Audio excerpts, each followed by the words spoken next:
তো এর আগের পার্টে আমরা দেখেছিলাম দাদিমা প্রশ্ন করে 1950 সালে যে যুদ্ধ হয়েছিল সেই যুদ্ধে কি হয়েছিল, আর এটা শুনে তেওল একদম অবাক হয়ে যায়, কারণ এই যুদ্ধ কিংডম অব কোরিয়াতে নয় বরং হয়েছিল দক্ষিণ কোরিয়াতে। তো এই পার্টের শুরুতে আমরা দেখি দাদিমা তেওলের সাথে কথা বলছে।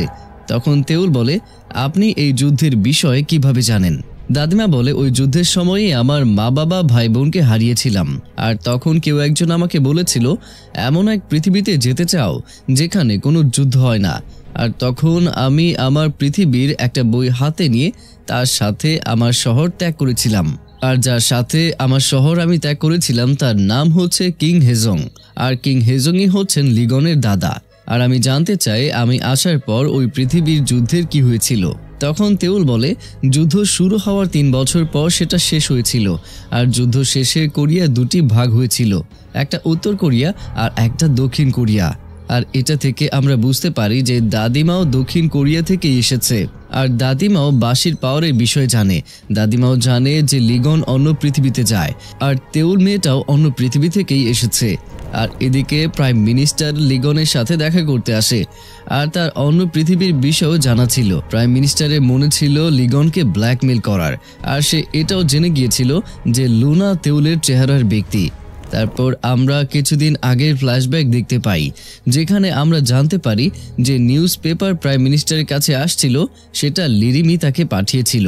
আর একদিন নিউজ পেপারের সাথে হেজং বুক শপের অ্যাড্রেসও দেওয়া হয়েছিল, যেখানে প্রাইম মিনিস্টার এসে লিরিমকে দেখে শকড হয়ে যায়। আর তখন প্রাইম মিনিস্টার নিউজ পেপারে তার চেহারার ব্যক্তির ছবি দেখিয়ে লিরিমকে বলে, এটা কে? তখন লিরিম বলে, এটা তুমি, কিন্তু অন্য পৃথিবীতে। এই জন্য আমি যা বলছি তুমি তাই করবে, আর নয়তো এই মেয়ের সাথে তোমাকে রিপ্লেস করতে আমার বেশি সময় লাগবে না, আর আমার মনে হয় তুমি অনেক বুদ্ধিমান। কিন্তু লিরিমের এই ধমকিতে প্রাইম মিনিস্টার ভয় তো পাই না, উল্টো তাকে বলে, তুমি সত্যিটা বলবে কিনা, আগে তো এটা প্রমাণ করে দেখাও। তখন প্রাইম মিনিস্টার লিরিমকে অন্য পৃথিবীতে নিয়ে যেতে বলে, আর এই সময় প্রাইম মিনিস্টার তার অসুস্থতার বাহানা করেছিল।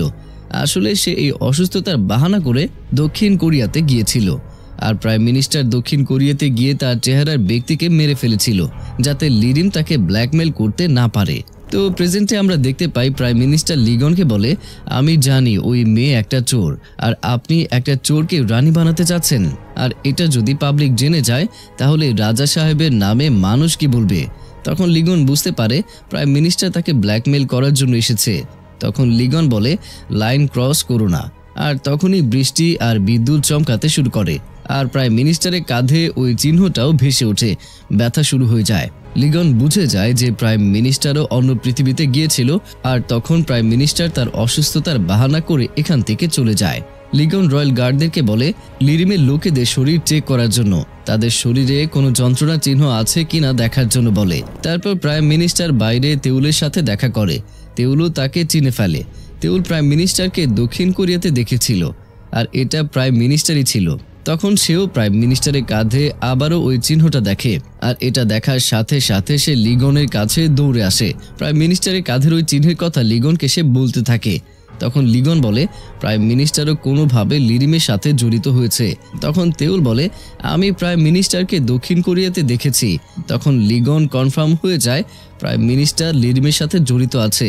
তখন তেওল বলে, যদি তোমার আর প্রাইম মিনিস্টারের কাঁধে এই চিহ্ন থাকে তাহলে আমার কাঁধে কেন নেই? আমিও তো 2 পৃথিবীতেই ট্রাভেল করেছি। তখন লিগন বলে, আমি এই বিষয়ে খোঁজ নেব। তারপর লিগন হাসপাতালে যায়, আর হাসপাতালের ডাক্তার জানায় লিরিমের সব সৈন্যদের শরীরে এমন চিহ্ন আছে, স্পেশালি যখন বৃষ্টি শুরু হয় তখন দেখা যায়। লিগন ডাক্তারকে প্রথমেই ওই সৈন্যদের বিষয়ে খোঁজ নেওয়ার জন্য বলেছিল। তখন লিগন জানতে পারে ওইসব লোকেরা তো আগেই এই পৃথিবীতে মারা গিয়েছে। তখন লিগন বুঝে যায় যে যে লোকেরা অন্য পৃথিবীতে ট্রাভেল করেছে আর তাদের চেহারার ব্যক্তিরা মারা গিয়েছে, শুধুমাত্র তাদের শরীরে এরকম বৃষ্টি আর বিদ্যুৎ চমকালে এই চিহ্নটা ভেসে ওঠে। যেরকম লিরিম আর লিগনের চেহারার ব্যক্তিরাও মারা গিয়েছে, এই জন্যই তাদের শরীরেও বৃষ্টি আর বিদ্যুৎ চমকালে এরকম চিহ্ন ভেসে ওঠে। এই হাসপাতালে ইউনসপও ভর্তি ছিল আর তাকে মারার জন্য লিরিমের লোক চলে আসে যে এই হাসপাতালেই রোগী হয়ে ভর্তি ছিল। তখনই ইউনসপ তাকে ধরে ফেলে, কারণ যখন লিগন আর তেউল তার সাথে দেখা করতে এসেছিল তার আগে সে রুম চেক করছিল, আর তখন সে টেবিলের নিচে একটা অডিও ট্রান্সমিটার পেয়েছিল, যেটা দেখে ইউনসপ বুঝে যায় তাকে কেউ নজরে রাখছে। এই জন্য ইউনসপ ঘুমিয়ে যাওয়ার নাটক করছিল। তখন লিগন ও তার গার্ডরাও চলে আসে আর তারা লিরিমের লোককে অ্যারেস্ট করে নেয়। তখন আবারও বাইরে বৃষ্টি আর বিদ্যুৎ চমকায়। লিগনের কাঁধে আবারও ব্যথা শুরু হয়ে যায়, কিন্তু ইয়নসপের ব্যথা হয় না, কারণ তার চেহারার ব্যক্তি জয়ং এখনও বেঁচে আছে। পরের দিন লিগনের সেক্রেটারি মো এসে জানায়, আপনার রানীকে নিয়ে পাবলিক অনেক আলোচনা শুরু করছে, আপনি কি একটা অফিসিয়াল অ্যানাউন্সমেন্ট করবেন মিস তেউল আর আপনার বিষয়ে? তখন লিগন বলে, এখনই নয়, কারণ আমি এখনও তেউলের কাছ থেকে জবাব পাইনি। তখন দাদিমা এসে সিনজার মায়ের বিষয়ে কথা বলে। সে তো বিষ পান করেছিল ঠিকই, কিন্তু সময় মতো ট্রিটমেন্ট হওয়াতে সে এখনও বেঁচে আছে। তখন লিগন সিনজার মার সাথে দেখা করতে যায়।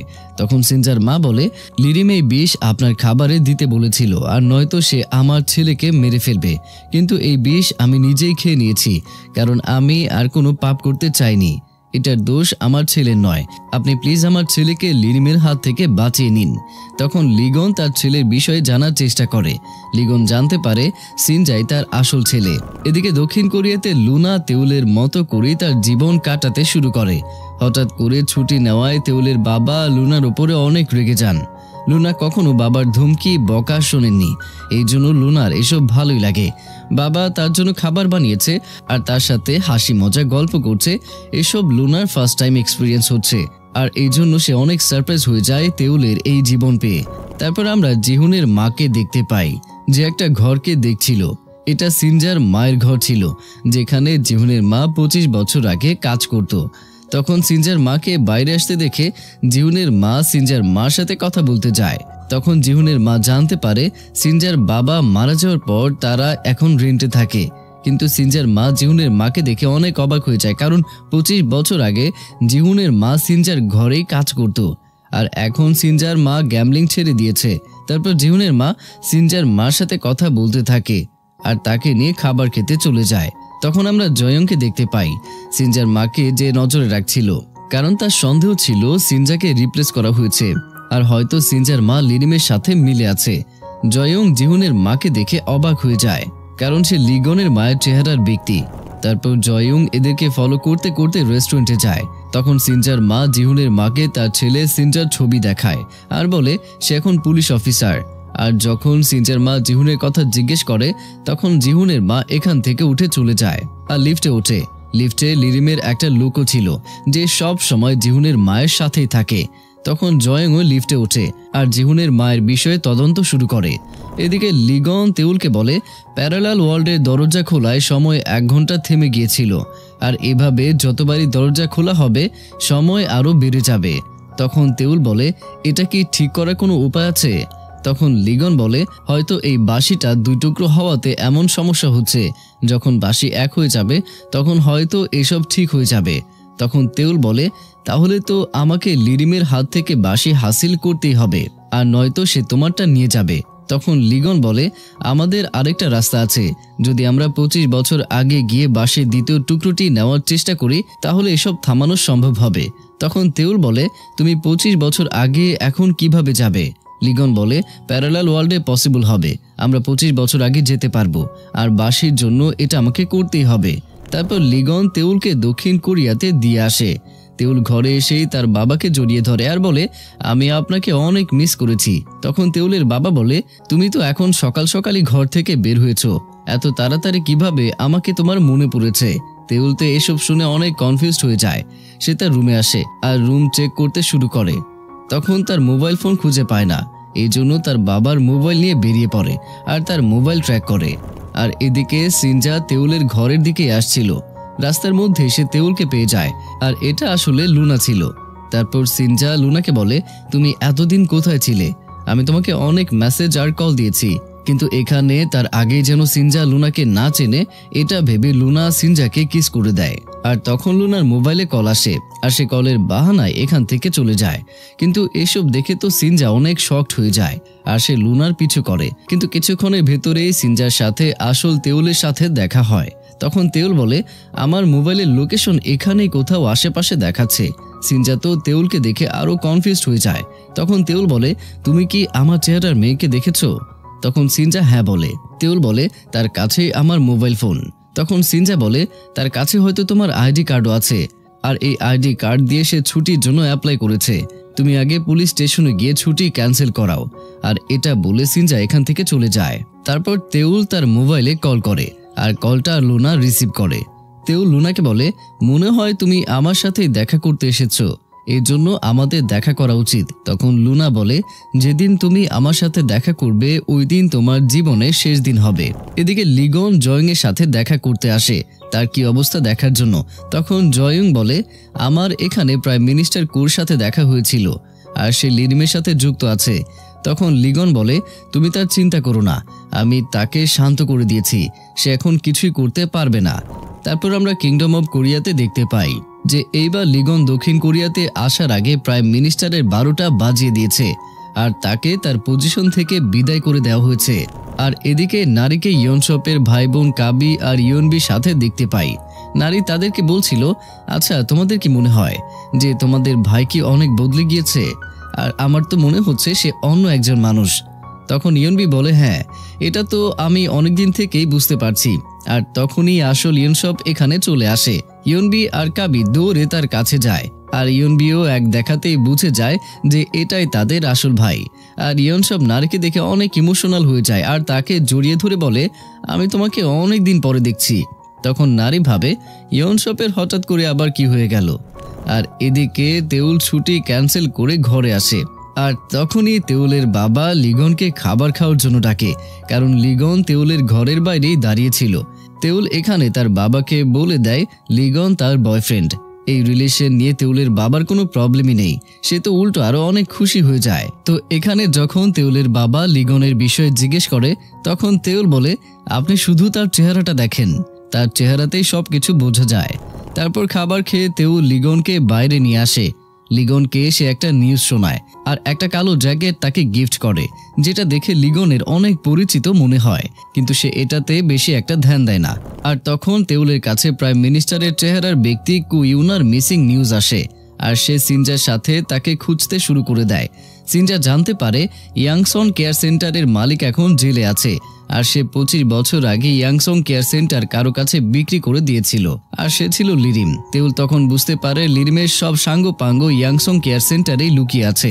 দুজনেই ওখানে চলে যায় আর পুরো হাসপাতালকে তদন্ত করতে শুরু করে। ওখানে তেওল প্রাইম মিনিস্টারের চেহারার ব্যক্তি কু ইউনার মৃতদেহ খুঁজে পায়। সিনজা তার চেহারার ব্যক্তিকে পায় আর এখনো সে কোমাতে আছে, এটা দেখে সে অবাক হয়ে যায়। তো এদিকে তেওল প্রাইম মিনিস্টারের চেহারার ব্যক্তি কু ইউনার লাশ পেয়ে সেও বুঝে যায় যে সে এখানে মারা যাওয়াতে প্রাইম মিনিস্টারের কাঁধে বৃষ্টির সময় ওই চিহ্ন ভেসে উঠেছিল। এদিকে লিগন হোটেলে আসে আর জয়ং লিগনের মায়ের চেহারার ব্যক্তি জিউনের মায়ের কথা বলবে ভাবতে থাকে, কিন্তু এই কথা বলার আগে জয়ং কিছু ড্রিঙ্কস আনার জন্য বাইরে চলে যায়। লিগন তেওলের দেওয়া পোশাক পরে দেখতে থাকে আর তখনই কলিং বেল বেজে ওঠে, যেখানে লুনা তেওল সেজে এসেছিল আর তার সাথে কিছু ড্রিঙ্কস নিয়ে এসেছিল। তারপর দুজনেই একসাথে ড্রিঙ্কস করে আর কথা বলে, কিন্তু কথা বলার মধ্যেই লিগন বুঝে যায় যে এটা তেওল নয়। লিগন তখন তার আইডি কার্ড দেখতে চায় আর আইডি কার্ড দেখে সে চিনে ফেলে যে এটা ওই আইডি কার্ড যেটা মহল থেকে চুরি হয়ে গিয়েছিল। তখন লিগন বলে, তুমি অবশ্যই লুনাই হবে। তারপর লিগন নিজেকে আয়নায় দেখে আর তার মনে পড়ে যায় যে 25 বছর আগে যে মাস্ক ম্যান তাকে বাঁচিয়েছিল এটা সে নিজেই ছিল। এরপর প্যারালাল ওয়ার্ল্ডে আমরা লিরিমকেও দেখতে পাই যে কিংডম অব কোরিয়াতেই ছিল আর সে লিগনের ছবি দেখে ভাবে 25 বছর আগে যে মাস্ক ম্যান লিগনকে বাঁচিয়েছিল সেটা এখন একদম লিগনের মতোই দেখতে। লিগন আর লিরিম দুজনেই একই চিন্তা করে, দুজনেই 25 বছর আগের কথা ভাবতে থাকে যে ওই মাস্কম্যান ছিল সে একদমই ফিজিক্যালি লিগনের মতোই ছিল। আর রাজার বাঁশি রাখার জায়গা রাজার পরিবারই শুধু জানতো, রাজার পরিবার ছাড়া ওই জায়গার বিষয়ে আর কেউই জানতো না।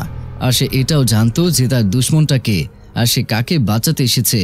আর এতক্ষণে লিগনের শরীরে অনেক ব্যথা শুরু হয়ে যায়, কারণ লুনা ড্রিঙ্কসের মধ্যে বিষ মিশিয়ে দিয়েছিল। এজন্য লিগন ফ্লোরে পড়ে যায় লুনা তখন লিগনের জ্যাকেটে ওই বাঁশির দ্বিতীয় টুকরোটি খুঁজতে থাকে, কিন্তু সে খুঁজে পায় না। আর এতক্ষণে দরজা আনলক হওয়ার শব্দ শোনা যায়। আসলে জয়ং চলে এসেছিল। জয়ং দরজা খুলে রুমের ভেতরে ঢুকে লিগনকে নিচে পড়ে থাকতে দেখে দৌড়ে লিগনের কাছে আসে, আর জয়ংকে দেখে লুনা পালাতে শুরু করে দেয়। জয়ং তেওলকে কল করে আর লিগনের অবস্থার কথা তেওলকে জানায়, কিন্তু ইয়াংসং সেন্টার হাসপাতাল সিটি থেকে অনেক বাইরে ছিল। এজন্য তেওল জয়ংকে বলে লিগনকে নিয়ে পাশের হাসপাতালে যাওয়ার জন্য। ওখানে তেওলের একজন ফ্রেন্ড আছে, আর সে ডাক্তার, কারণ লিগনের কাছে আইডি কার্ড নেই, এই জন্য তাকে কোনো হাসপাতালে অ্যাডমিট করবে না।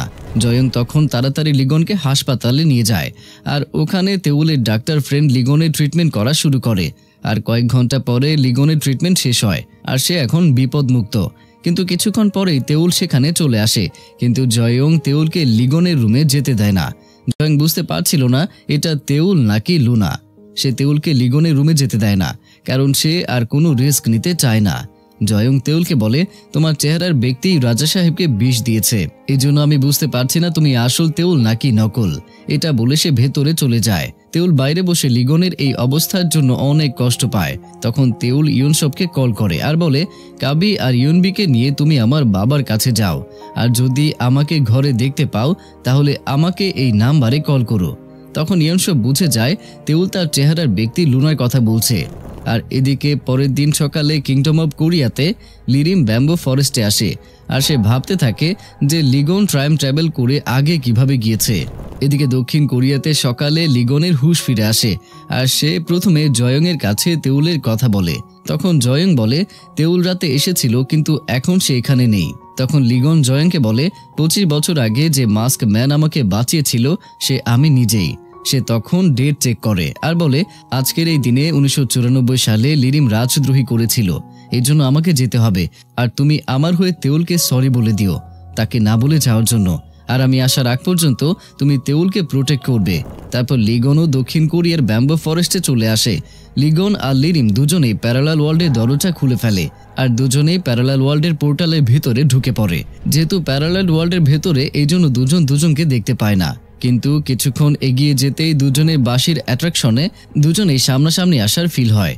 বাঁশির পাওয়ার এক হয়ে যাওয়াতে তখনই ওই বুকশপের বাইরে বসে থাকা বাচ্চাটির শব্দ শোনা যায়। সে বলে, যখন বাঁশির দুটুকরো এক হয়ে যাবে ওই পোর্টালের ভেতরে, তখন এই বাঁশি আপনাকে ওই জায়গায় নিয়ে যাবে যেখানে আপনি আপনার নিজেকে রক্ষা করতে চান। আর তখনই পোর্টালের ভেতরে নতুন দরজা খুলে যায়, আর দুজনেই দৌড়ে ঢুকে পড়ে। তখন আমরা ওই বাচ্চাকে দেখতে পাই যে সব কথা জিহুনের মাকে বলছিল। বাচ্চাটি বলে, রাজা আর গাদ্দারকে দুজনকে ওই জায়গায় আর ওই সময় নিয়ে গিয়েছে যেখানে দুজন দুজনকে বাঁচানোর চেষ্টা করবে। তখন জিহুনের মা বলে, এই বাঁশি রাজা আর গাদ্দারকে কোথায় নিয়ে গিয়েছে? বাচ্চাটি বলে, যে রাতে গাদ্দার রাজদ্রোহী করেছিল বাঁশি তাদেরকে ওই রাতেই নিয়ে গেছে।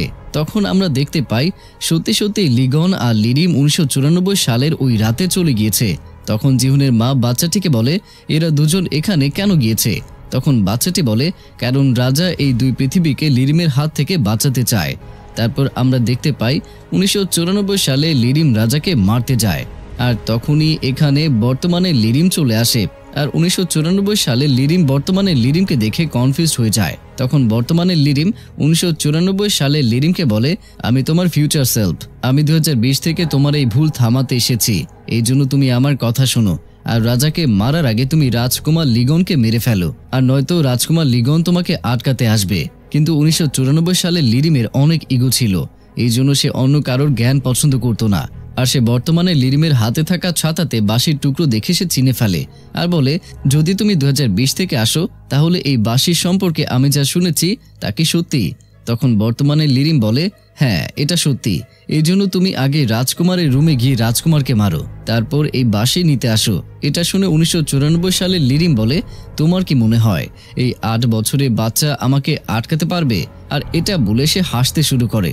তখন বর্তমানে লিরিম 1994 সালে লিরিমের শার্টের কলার ধরে আর বলে, আমি যা বলছি তুমি তাই করো, এই ভুল আমি আগে করে ফেলেছি, এজন্য আমার কাছে শুধু বাঁশির অর্ধেক টুকরোই আছে। তখন 1994 সালে লিরিম বলে, তুমি আমাকে এখানে শিখাতে এসেছো যেখানে তুমি নিজেই হাসিল করতে পারোনি। তখন সে বর্তমানে লিরিমের ছাতার দিকে ইশারা করে আর বলে, আমি যদি তুমি হই আর এই ছাতা যদি সেই ছাতাই হয় তাহলে আমি জানি এটার ভেতরে কি আছে। এই বলে সে ছাতা থেকে তলোয়ার বের করে আর বর্তমানে লিরিমের গলা কেটে ফেলে আর ওই বাঁশির টুকরোটি নিচে পড়ে যায়। তখন সে বাঁশির টুকরোটি হাতে নিয়ে নেয়, কিন্তু মজার বিষয় হচ্ছে তখনই বাঁশিটি গায়েব হয়ে যায়, কারণ এই বাঁশির বর্তমান মালিক লিরিম মারা গেছে। এটা দেখে 1994 সালে লিরিম আরও রেগে যায় আর রাগান্বিত হয়ে সে সৈনিকদের নিয়ে রাজার উপরে অ্যাটাক করে। আর ওই বাচ্চাটি জিহুনের মাকে এটাও বলেছে যে ওই গাদ্দার নিজেকে বাঁচাতে পারে না। তখন জিহুনের মা বলে, তুমি এই কাহিনী এমনভাবে বলছো যেন তুমি এটা নিজ চোখে দেখেছো। তুমি কে আর কোথা থেকেই বা এসেছো? তখন বাচ্চাটি বলে, আমি সব জায়গায় থাকি আর লোকেদেরকে বিপদে পড়ার আগে সাবধান করে দেই আর খারাপ লোকেদেরকে শাস্তি দেই। তখন জিহুনের মা বলে, তোমার কাহিনী তো অনেক ইন্টারেস্টিং, তো রাজা কি সময় মতো সফল হয়ে আসতে পারবে? আর যদি আবারও বাঁশি ভেঙে যায় তাহলে কি হবে? তখন বাচ্চাটি বলে, বাঁশি ভেঙে গেলে তার পাওয়ারও দুইভাবে হবে। যতক্ষণ না দুই টুকরো এক হচ্ছে ততক্ষণ পর্যন্ত বাঁশির ফুল পাওয়ার ব্যবহার করতে পারবে না। তারপর আমরা রাজার উপরে অ্যাটাক করার সিন দেখতে পাই, যেখানে লিরিম রাজাকে মারার পর রাজকুমারকে মারার অর্ডার দেয়। আর তখনই বর্তমানে লিগন এখানে চলে আসে আর গুলি করতে শুরু করে, আর ছোট্ট লিগন বাঁশি দুটুকরো করে দেয়। আর তাই হয় যা আগে হয়েছিল। লিরিম বাঁশির অর্ধেক টুকরো নিয়ে এখান থেকে পালিয়ে যায়, আর লিগন লিরিমের লোকেদেরকে মেরে ছোট লিগনকে চেক করতে যায়। আর ছোট লিগনের কাছে বাঁশির দ্বিতীয় টুকরোটিও ছিল। আর তখন ছোট লিগন হাত বাড়ায় আর বর্তমান লিগনের পকেট থেকে তেওলের আইডি কার্ড ছোট লিগনের হাতেই থেকে যায়। লিগন তার বাবার চোখ বন্ধ করে দেয়। তারপর সে লিরিমের পেছনে যেতে থাকে, আর লিগন বাইরে যাওয়ার সময় দাদিমা তাকে দেখে ফেলে। সে তার দাদিমাকে রিকোয়েস্ট করে, আমাকে যেতে দিন, আর আমি এখানে ভবিষ্যৎ থেকে এসেছি। দাদিমা কিছুই বুঝতে পারে না, কিন্তু সে তাকে যেতে দেয়। এরপর লিগন ফ্লোরে পড়ে থাকা রক্ত দেখে দেখে লিরিমের পিছু করে।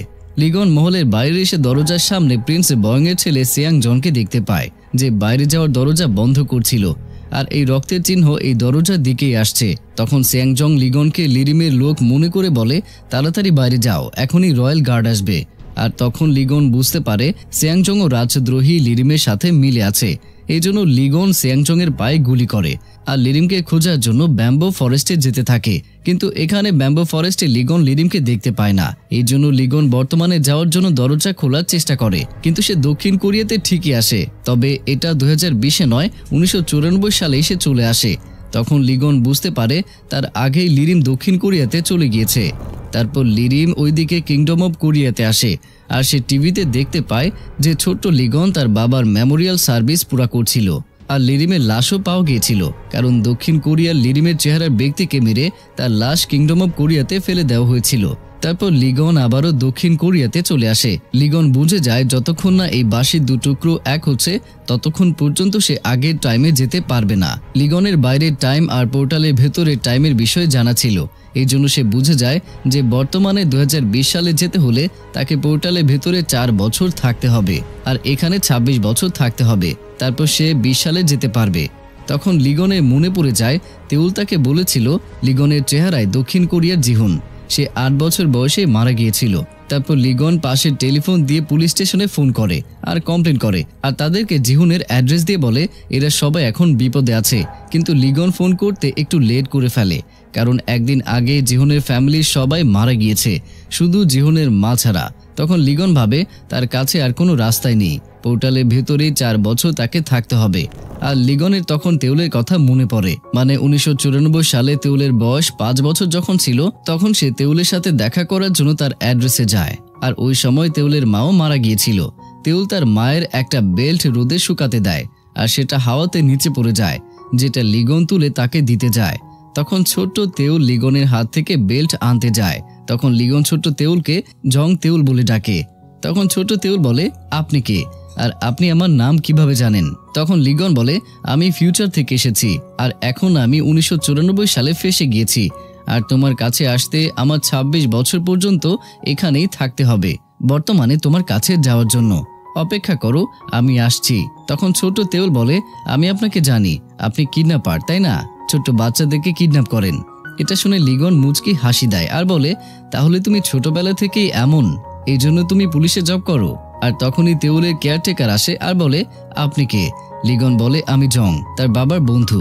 এটা বলে লিগন ছোট্ট তেওলকে বাই বলে চলে যায়। তো এদিকে বর্তমানে জয়ং তেওলকে বলে, রাজা সাহেব 25 বছর আগের দিনে গিয়েছে লিরিমকে আটকানোর জন্য।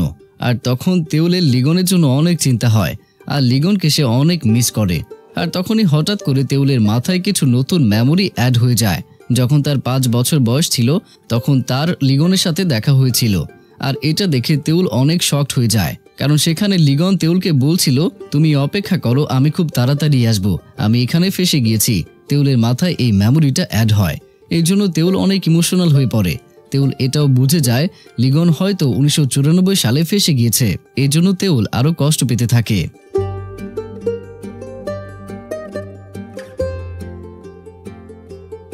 তো লিগন 1994 সালে ফেসে যাওয়ার কারণ হচ্ছে সে 1994 সালে লিরিমকে বাঁশি নেওয়া থেকে আটকাতে পারেনি।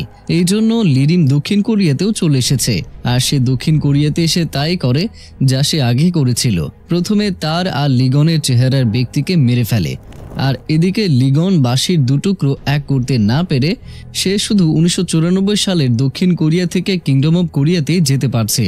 আর বর্তমানে যাওয়ার জন্য লিগনকে পোর্টালের ভেতরে 4 বছর থাকতে হবে। এই জন্য সে 1994 সালে তেওলের সাথে দেখা করতে আসে। আর সে 1994 সালে তেওলকে বলে, আমি 1994 সালে আটকে গিয়েছি, কিন্তু তুমি চিন্তা করো না, তুমি অপেক্ষা করো, আমি খুব তাড়াতাড়ি চলে আসব। তো এদিকে 1994 সালে লিগনের তেওলের সাথে দেখা হওয়া এই বিষয়টা তেওলের মেমোরিতে অ্যাড হয়ে যায়। এই জন্য তেওল বুঝতে পারে লিগন 1994 সালে তার সাথে দেখা করতে এসেছিল। তেওল লিগনকে অনেক মিস করে। আর এই জন্য সে সব সময় ব্যাম্বো ফরেস্টে লিগনের জন্য অপেক্ষা করতে থাকে। তখন তেওলের মাথায় আবারও কিছু নতুন মেমোরি অ্যাড হয়। লিগন 1916 সালে চলে এসেছিল, যেদিন তেওল আর সিনজা পুলিশ একাডেমিতে সিলেকশন হয়েছিল সেই দিন। এই জন্য সিনজা, তেওল, ইয়নসব আর নারী এটা সেলিব্রেট করার জন্য একটা রেস্টুরেন্টে আসে। আর তখনই তাদের মোবাইলে একটা আননোন নাম্বার থেকে বারবার ফোন আসতে শুরু করে, কিন্তু তারা কেউই সেটা রিসিভ করে না। আবারও কল আসাতে সিনজা কল রিসিভ করে।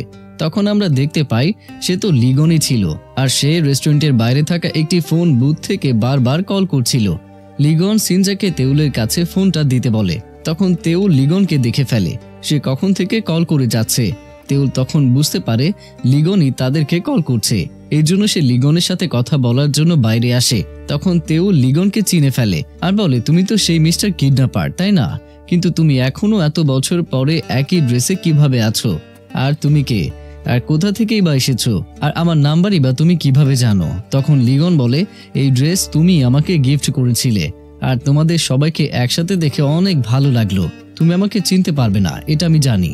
এই জন্য তোমার মেমোরিতে অ্যাড হওয়ার জন্য আমি এসেছি, যাতে আবার প্রথমবারের মতো আমাদের দেখা হলে তখন তুমি আমাকে চিনতে পারো। আর আমাদের আবারও সিউল সিটিতে দেখা হবে। আর আমার পরনে একটা জ্যাকেট থাকবে যেটাতে অনেক বোতাম থাকবে। আর আমার সাথে আমার ঘোড়া ম্যাক্সিমাসও থাকবে।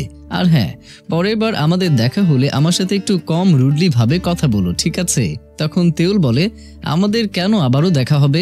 লিগন বলে, কারণ এটা আমাদের ভাগ্যে লেখা ছিল। এজন্য তুমি অপেক্ষা করো, আমি খুব তাড়াতাড়ি চলে আসব।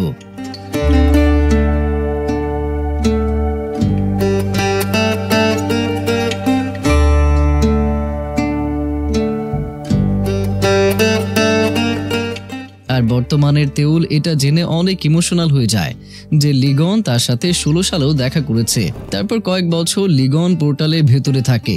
আর সে 2019 সালে চলে আসে, যেখানে জয়ং এর মাথায় কিছু নতুন মেমোরি অ্যাড হয়। লিগন কিংডম অফ কোরিয়াতে বোর্ড রেসিং এর দিনে চলে আসে আর জয়ং এর সাথে দেখা করে।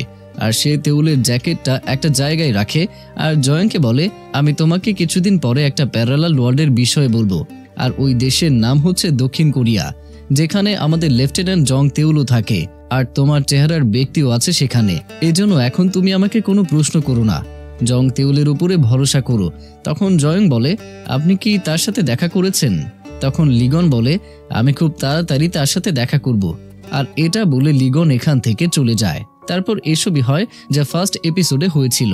লুনা এখানে হুডি পরে আসে আর লিগনের পকেট থেকে রেস্ট কার্ড নিয়ে পালিয়ে যায়। আর তারপর যা কিছুই হয় এসব কিছুই ফার্স্ট এপিসোডেই হয়েছিল। এরপর আমরা বর্তমানের দক্ষিণ কোরিয়াতে দেখতে পাই জয়ং লুনাকে দেখতে পায় আর সে তেওলকে কল করে লুনার বিষয়ে সবকিছু বলতে থাকে। লুনা তখন তার বাবার সাথে শপিং মল থেকে আসছিল। তেওল এসব দেখে অনেক রেগে যায়, কারণ লুনা তার জায়গা নিয়ে নিচ্ছে। লুনা ও তেওলকে দেখতে পায়, এই জন্য তেওলের বাবা আর নারীকে এগিয়ে যেতে বলে। আর সে একটা অন্ধকার গলিতে চলে যায়, যেখানে তেওলও তার পিছু করে। তখন লুনা তেওলকে বলে, আমি বলেছিলাম না যখন তুমি আমার সামনে আসবে ওই দিনই তোমার শেষ দিন হবে। এটা বলে লুনা তেওলের পেটে একটা চাকু ঢুকিয়ে দেয় আর এখান থেকে চলে যায়।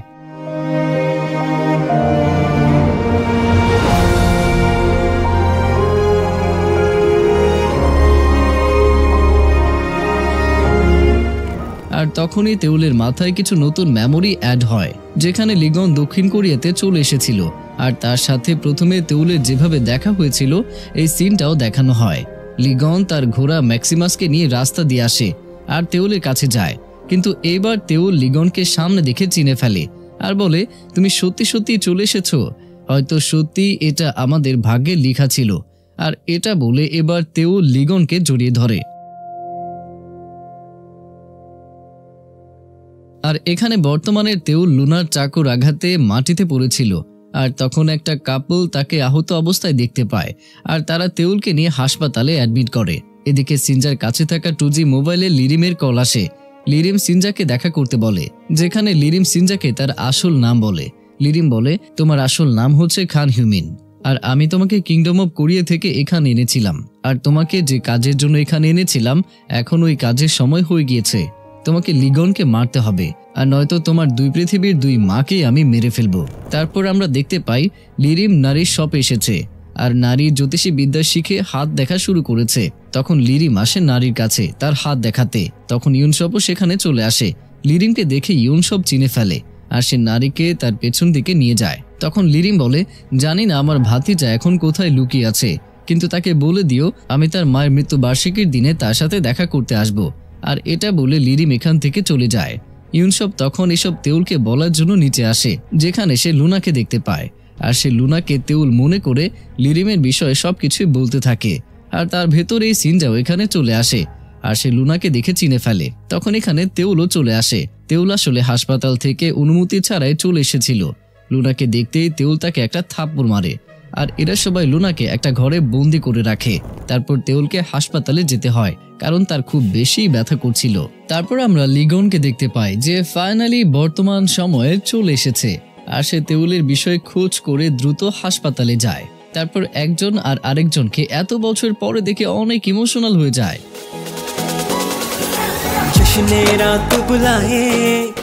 লিগন তেওলকে রেস্ট নিতে বলে। তখন তেওল লিগনের হাত ধরে বলে, আমি জানি আমি শুয়ে পড়লে তুমি আবারও চলে যাবে। তখন লিগন বলে, আমি আর যাব না, এই জন্য তুমি শুয়ে পড়ো, তোমার এখন অনেক রেস্টের প্রয়োজন। কিন্তু তেওল লিগনের কথায় বিশ্বাস করে না, এই জন্য লিগন তেওলের সাইডেই শুয়ে পড়ে। তেওল লিগনকে বলে, এইবার 2019-এ আমাদের প্রথম দেখায় কি হয়েছিল? তখন লিগন বলে, এবার তুমি আমাকে বিশ্বাস করেছিলে আর আমার সাথে রুডলি কথা বলনি, এই জন্য তোমার সাথে আমি অনেক সময় কাটাতে পেরেছি আর তুমি প্যারালাল ওয়ার্ল্ডের বিষয়ে আর আমার পৃথিবীর বিষয়ে খুব তাড়াতাড়ি জেনে গিয়েছিলে আর আমার পৃথিবীতেও খুব তাড়াতাড়ি তোমাকে নিতে পেরেছিলাম। লিগন তেওলকে এইসব বিষয়ে বলতে থাকে। তেওল লিগনের কথা শুনতে শুনতে হঠাৎ ঘুমিয়ে পড়ে। লিগন বাইরে এসে জয়ং আর সিনজাকে কল করে ডাকে। লিগন লিরিমকে হারানোর জন্য এইবার সিনজার কাছেও হেল্প চায়, কিন্তু সিনজা লিরিমের কথা ভাবতে থাকে আর এই জন্য লিগনকে কোনো জবাবই দেয় না যে সে লিগনকে হেল্প করবে না। তারপর লিগন আর জয়ং জিহুনের মায়ের বাসার সামনে আসে যেখানে সে থাকে। তখন জয়ং লিগনকে জিহুনের মায়ের বিষয়ে সবকিছুই বলে, যে লিরিমের একটা লোক সবসময় জিহুনের মায়ের সাথেই থাকে। তারপর জয়ং বলে, ইউনসব আমাকে কল করে বলেছে যে লিরিম ইউনসবকে বলেছে সে আপনার সাথে দেখা করার জন্য আপনার মায়ের মৃত্যু বার্ষিকীর দিনে আসবে। তখন লিগন বুঝে যায় লিরিম জিহুনের মায়ের চেহারা ইউজ করে কিংডম অফ কোরিয়াতে লিগনের মায়ের মৃত্যু বার্ষিকীতে কিছু একটা করতে চাচ্ছে। আর তখনই সেখানে জিহুনের মা চলে আসে আর সে লিগনকে দেখে চিনেও ফেলে, এই জন্য লিগনের সাথে কথা বলতে তার কাছে যায়। আর জয়ং জিহুনের মায়ের সাথে থাকা লিরিমের লোকের মাথায় বন্দুক ধরে। তখন জিহুনের মা লিগনকে বলে, তুমি লিগন তাই না, আর লিরিমের ভাতিজা, আজকে যদি আমার জিহুন বেঁচে থাকতো তাহলে সেও দেখতে তোমার মতোই হতো, কিন্তু আমার ছেলেকে বিনা দোষেই মারা হয়েছে, শুধু তোমার জন্যই। লিগন তাকে সরি বলতে যাবে, কিন্তু তখন জিহুনের মা বলে, আর কোনো লাভ নেই, তোমার কারণে আমার ছেলে মারা গিয়েছে, এটা তো আর বদলে যাবে না, আমি তোমার মায়ের মতোই দেখতে, কিন্তু আমি তোমার মা নই। লিরিম আমাকে তোমার পৃথিবী কিংডম অফ কোরিয়াতে নিয়ে যাবে, যেখানে সে তোমার মায়ের মৃত্যু বার্ষিকীর দিনে কিছু একটা করতে যাচ্ছে, আর যদি তুমি এটা থামাতে চাও তাহলে তোমার মায়ের মৃত্যুবার্ষিকীর 2 দিন আগে এসো। আর এটা বলে সে এখান থেকে চলে যায়। তারপর লিগন তেওলের সাথে অনেক ভালো সময় কাটাতে থাকে আর দুজনে অনেক খুশি ছিল। কিন্তু এভাবেই ওই দিন চলে এসেছে যেদিন লিগন লিরিমকে থামাতে যাবে। এজন্য জয়েংও যাওয়ার আগে ইয়নসপ, ইয়নবি আর কাবির সাথে দেখা করে যায়, যেখানে সে এদেরকে গুড বাই বলতে চায়। আর এদের সাথে দেখা করে যাওয়ার সময় তার অনেক কষ্ট হয়। তেওলও বুঝতে পারে যে লিগন চলে যাবে, এই জন্য প্রথমে তো তাকে বাধা দেয়। কিন্তু লিগন বলে, আমার কারণে এই 2 পৃথিবীতে অনেক কিছু ভুল হয়ে গিয়েছে আর অনেক মানুষ তাদের প্রাণ হারিয়েছে শুধুমাত্র আমার জন্য। এই জন্য আমাকে এটা ঠিক করতেই হবে, আমাকে লিরিমকে থামাতে যেতেই হবে। তখন তেওল লিগনকে প্রমিস করায় যে যদি আমার পৃথিবীতে আসার দরজা বন্ধ হয়ে যায় তাহলে তোমাকে প্যারালাল ওয়ার্ল্ডের সব দরজা খুলে আমার কাছে আসতেই হবে, আমার কাছে প্রমিস করো। তো লিগন তেওলকে প্রমিস করে আর বলে, আমি অবশ্যই আসব। তেওল তখন কান্না করতে করতে লিগনকে জড়িয়ে ধরে। লিগনও অনেক কষ্ট পাচ্ছিল। তারপর লিগন আর জয়ং কিংডম অব কোরিয়াতে চলে যায়। আর প্যারালাল ওয়ার্ল্ডের দরজা খোলাতে তখন সময় থেমে যায়। লিরিম তখন বুঝতে পারে যে লিগন কিংডম অব কোরিয়াতে এসেছে। লিগন এসে দাদিমার সাথে দেখা করে। তারপর সে প্রিন্স বয়ং এর ছেলে সিয়াংজং এর বিষয়ে খোঁজ খবর নেয়, যেখানে লিগন সিয়াংজং এর পায়ে গুলি করাতে তার ফিউচার একটু চেঞ্জ হয়েছিল, তার পা ল্যাংড়া হয়ে যায়। দেশদ্রোহী লিরিমকে সাহায্য করার জন্য লিগন তাকে দেশ থেকে বের হওয়ার অর্ডার দিয়ে দেয়। আর সে কখনোই কিংডম অব কোরিয়াতে আসতে পারবে না, আর যদি সে আসে তাহলে তাকে মেরে ফেলা হবে। লিগন এখানে সিনজাকেও সাথে নিয়ে এসেছিল তার আসল মায়ের সাথে তাকে দেখা করানোর জন্য, যেখানে সিনজা এত বছর পর তার আসল মাকে দেখে অনেক কষ্ট পায় আর অনেক নারাজও সে হয়ে যায়।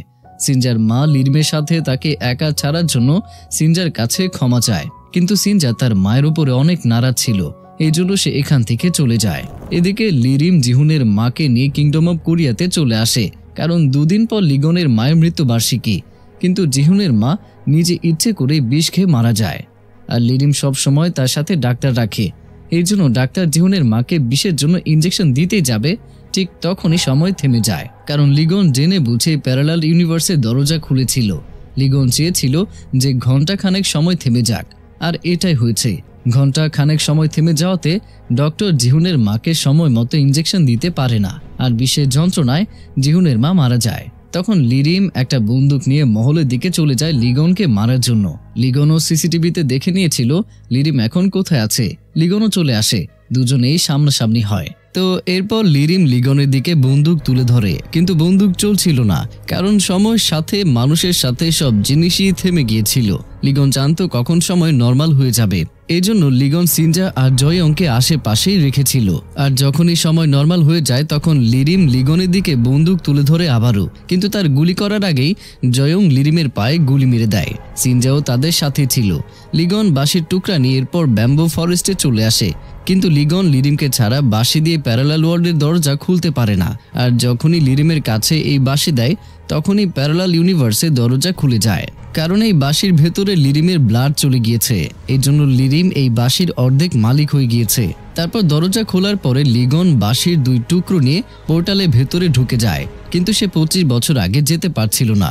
তখন লিগন বুঝতে পারে বাঁশির টুকরোর সাথে লিরিমকেও পোর্টালের ভেতরে রাখা জরুরি, তাহলেই সে 1994 সালের রাজদ্রোহী রাতে যেতে পারবে। তখন জয়ং আর সিনজা দুজনেই বলে, যদি আমরা পোর্টালের ভেতরে যাই তাহলে লিরিমের সাথে কে থাকবে। তারপর তারা ডিসাইড করে 2 দিন পরেই পোর্টালের ভেতরে যাবে।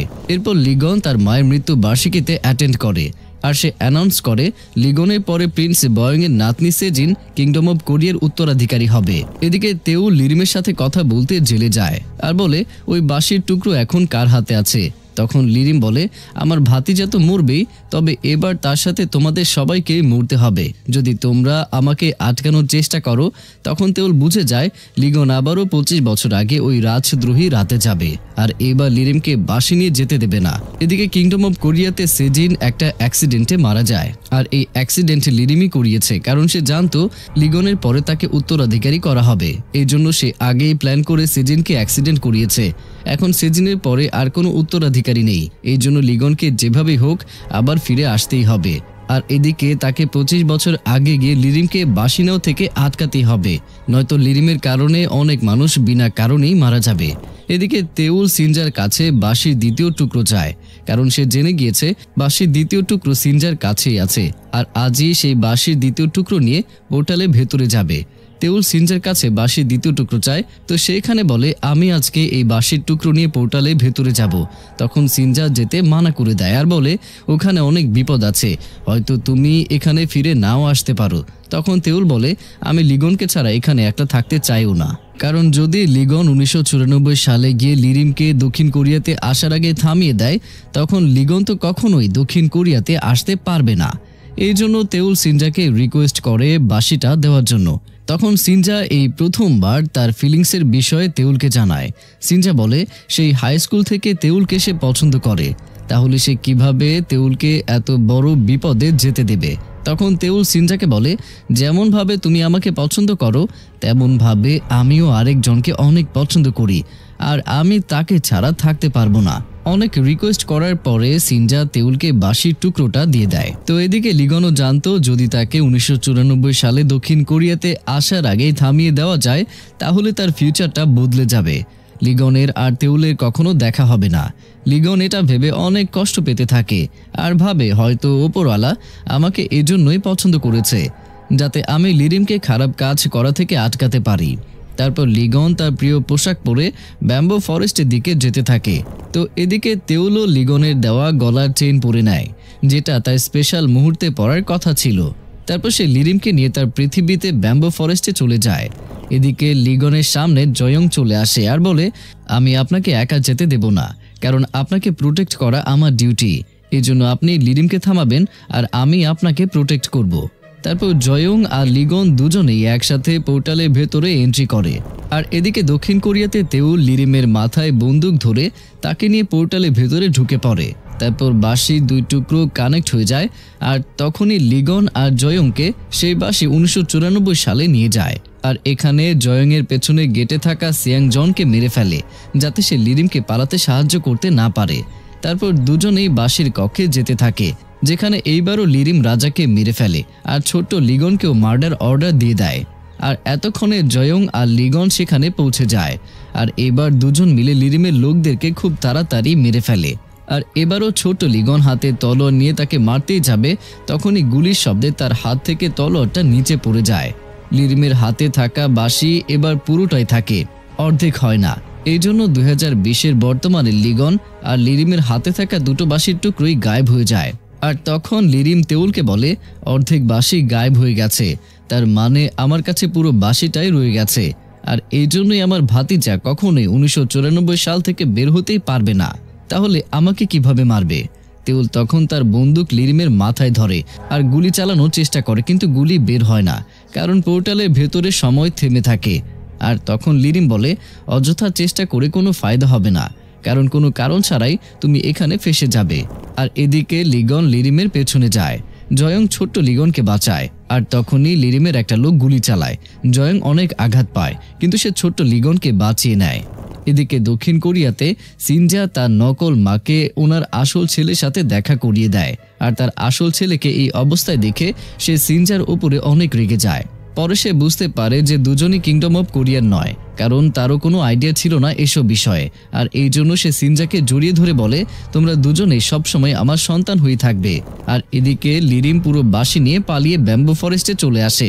আর তখনই ওখানকার দরজা খুলে যায়, কারণ এবার পুরো বাঁশি হওয়াতে পোর্টালের ভেতরে এখন শুধু এক পৃথিবী নয়, লাখ লাখ ইউনিভার্সের দরজা খুলে যায়। তো লিরিম এখানে পোর্টালের ভেতরে ঢুকতেই যাবে, ঠিক তখনই লিগন চলে আসে আর লিরিমের উপরে অ্যাটাক করে। এরপর বাঁশি তার হাত থেকে নিতেই বাতাস বইতে শুরু করে। আর এদিকে তেউল বর্তমানে লিরিমের উপরে গুলি করে আর সেও মারা যায়। এদিকে 1994 সালে লিরিমকেও লিগন মেরে ফেলে। 1994 সালে লিরিমকে মারতেই বর্তমান লিরিমের লাশটাও গায়েব হয়ে যায়। তারপর আমরা ওই বাচ্চাটাকেও দেখতে পাই, আসলে সে নিজেই এই বাঁশির হিউম্যান ফর্ম, আর সে আলাদা আলাদা রূপে তেউল আর লিগনের পৃথিবীতেই ছিল। আর কাহিনীর শুরু থেকে এখন পর্যন্ত যা কিছুই হয়েছে সবকিছু এই বাঁশির হিউম্যান ফর্মই করেছিল, যাতে বাঁশিটির পাওয়ার কোনো ভুল হাতে না যায়। তো এখানে আমরা ফ্ল্যাশব্যাক দেখতে পাই সিনজাকে তার স্কুলে কিছু ছেলেরা মারছিল, যেখানে তেউল তাকে বাঁচিয়েছিল। আর ওই গুন্ডাদের যে লিডার ছিল সে ওই বাচ্চাটাই ছিল, যে কিনা তার আলাদা আলাদা রূপে তেউল আর সিনজাকে মিলাতে এসেছিল, যাতে তারা দুজনেই একসাথে কাজ করে আর লিরিমকে হারাতে সাহায্য করে। প্রথম এপিসোডে যখন লিরিম বাঁশি হাসিল করার জন্য ডিসাইড করে, তখন বাঁশি নিজে তার মালিককে চিনে ফেলেছিল। লিরিম যখন রাজাকে মেরেছিল তখন ছোট্ট লিগন হঠাৎ করেই এখানে চলে আসে, কারণ তাকে বাঁশির শব্দ এখানে ডেকে এনেছে, আর এই জন্য সে তার কাজ করে ফেলে। লিরিমের হাতে থাকা বাঁশিকে সে কেটে ফেলে, যাতে লিরিম পুরো বাঁশি নিতে না পারে। তারপর বাঁশির হিউম্যান ফর্ম লিগনের ফিউচারকে এখানে আনে, যাতে সে তার অতীতে নিজেকে বাঁচাতে পারে।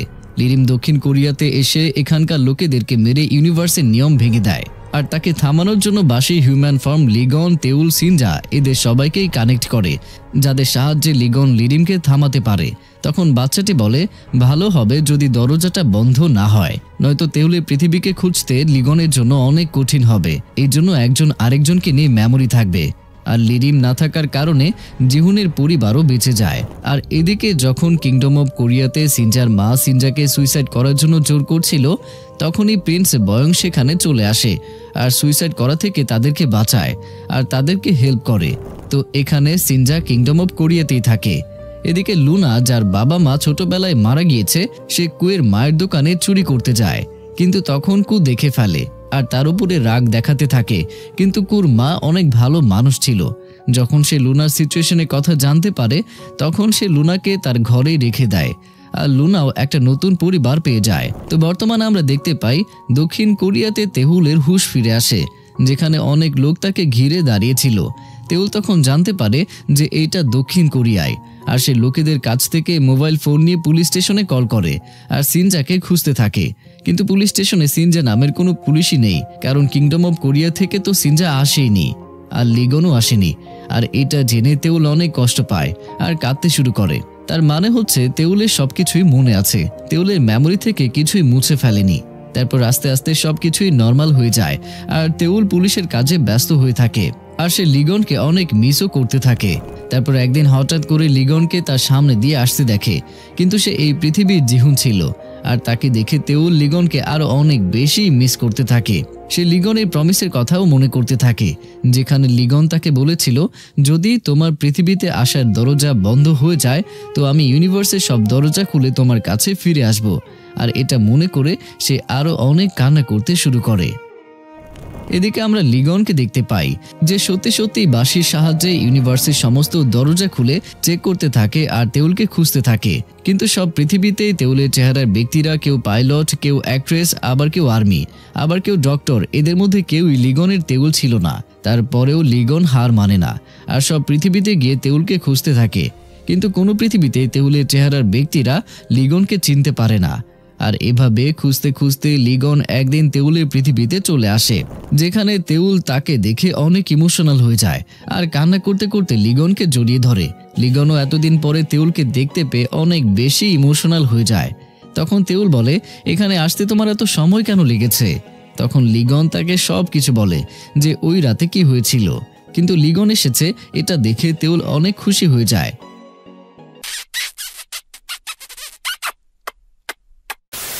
আর এদিকে কিংডম অব কোরিয়াতে লিগন জয়ংকে তার যমজ ভাই বোনের কথা জিজ্ঞেস করে। এবার জয়ং তার মা বাবাকে আলাদা হতে দেয়নি, দুজনেই একসাথে ছিল। এই জন্য জয়ং তার ভাই বোন পেয়েছে, যাদের নাম সে রেখেছে ইউনবি আর কাভি, মানে ইউনসেপের স্মরণে। আসলে তার মানে হচ্ছে তারও সবকিছুই মনে আছে। তো এদিকে লুনা আর সিনজা দুজনেই পুলিশ অফিসার হয়ে যায়। আর কু এইবারও মিনিস্টার হয়েছিল, কিন্তু ফ্রড করার কারণে জেলে সাজা পাচ্ছিল, যেখানে লুনা তার সাথে দেখা করতে আসে। আর এদের মধ্যে ছোটখাটো ঝগড়া হতেই থাকে, কারণ দুজনেই দুই বোনের মতোই বড় হয়েছে।